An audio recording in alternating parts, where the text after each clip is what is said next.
ஒரு 3:45 இருக்குண்ணே. இது ஃபுல்லா வந்து பழைய ஜாமான் வாங்குற பொருள் இதுண்ணே. இந்த வெயில் டைம்ல பட்டதா இல்ல வெல்டிங் பத்த வச்சிருந்தாங்கண்ணே. அதுல இருந்து பட்டதான் நெத்தி. இது வந்து ஃபுல்லா பக்கத்துல லைனா ஒரு 7 குடன் இருக்கு.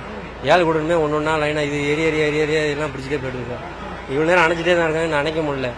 பின்னால ஃபுல்லாவே மர குடனு ஃபுல்லா குசின், நம்ம சோபா குசின் இருக்குல்ல, அந்த குசின் தான் ஃபுல்லாவே. அது வந்து அதான் கரும்புகையா வர காரணமே அந்த புகை தான், வேற ஒண்ணு இல்லை. அதனாலதான் நம்ம ராமாபுரம் இந்த சந்துக்குள்ளே தான் இந்த இடம். இப்பதான் வரும்போது நான் பார்த்தோம், எங்க குடனா அதான் நம்ம குடனு. அதான் வண்டி நம்ம டிரைவர் அதுதான் எனக்கு நம்ம வண்டி. நாங்க அந்த வண்டி எடுக்கலாம் வந்தா நீங்க வந்து ஞாயிற்றுக்கிழமை எல்லா குடம் லீவு, நான் ஆளுங்க யாரும் கிடையாது. அதனால யாரும் பார்க்காதனால அப்படியே படப்படன்னு இதாயிட்டு. வெயில் காரணம் அதிகமா இருந்ததுனால யாரும் வரல. ஞாயிற்றுக்கிழமை வேணும், ஞாயிற்றுக்கிழமை அதனால லீவு, அதனால யாரும் வர்றதுனாலதான் இதாகி போச்சு. எல்லாருமே லீவு கூடணும். வெல்டிங் இங்கதான் பத்து வச்சிருந்தாங்கன்னு சொல்றாங்க. ஆனா நாங்க அதை வந்து பாக்கல.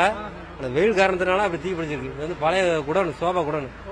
அது குடிக்க போக அந்த பக்கம் ஃபுல்லாவே குடனு, எல்லாமே தர வாடகைக்கு தான். லைனா ஒரு 7 குடன் இருக்கு, எல்லாமே குடன் தான். இது எல்லாமே வந்து சோபா குடன், பழைய பர்னிச்சர் ஐட்டம், எல்லாமே பர்னிச்சர் ஐட்டம், இரும்பு பழைய பொருள் ஜாமான், எல்லாமே சோபா, மரச்சாமான், கட்டில், மெத்த, பீரோ, அந்த மாதிரி பொருள் உள்ள பொருள் தான். எல்லாம் முடிஞ்சு நாசமாயிட்டு. வேணா பாருங்க, பார்த்தாலும் தெரியும். ஒரு வீடு தான் இருக்கும், மீது ஃபுல்லாவே தர செட்டு போட்ட வீடு தான் எல்லாமே. வெடிச்சது வந்து ஃபுல்லா பக்கத்துல சிலிண்டர் உள்ள வீட்டுக்குள்ள இந்திக்காரங்க சமையல் பண்றதுக்காக வச்சிருக்காங்களா, அந்த அடுப்புல உள்ள இது அந்த ஹீட்னால பட்டது. பஸ் வெடிச்சது இல்ல, வெடிச்சோடனே உங்களை எல்லாம் கும்பலான்னு பாத்துருந்தாங்க. வெடிச்ச உடனே எல்லாம் நோண்டாங்க, யாரும் பக்கத்துல வந்து பாக்கல, எல்லாம் வேலைக்கு போயிட்டாங்க. வீடு எதுவுமே கிடையாது, எல்லாம் இந்தியார பசங்க, நம்ம தமிழ்காரங்க தங்கி இருக்குதுங்களாம்.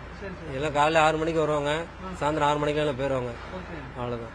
பக்கத்துல வீடு இல்ல, அங்க ஒரே ஒரு வீடு தான் இருக்கும்.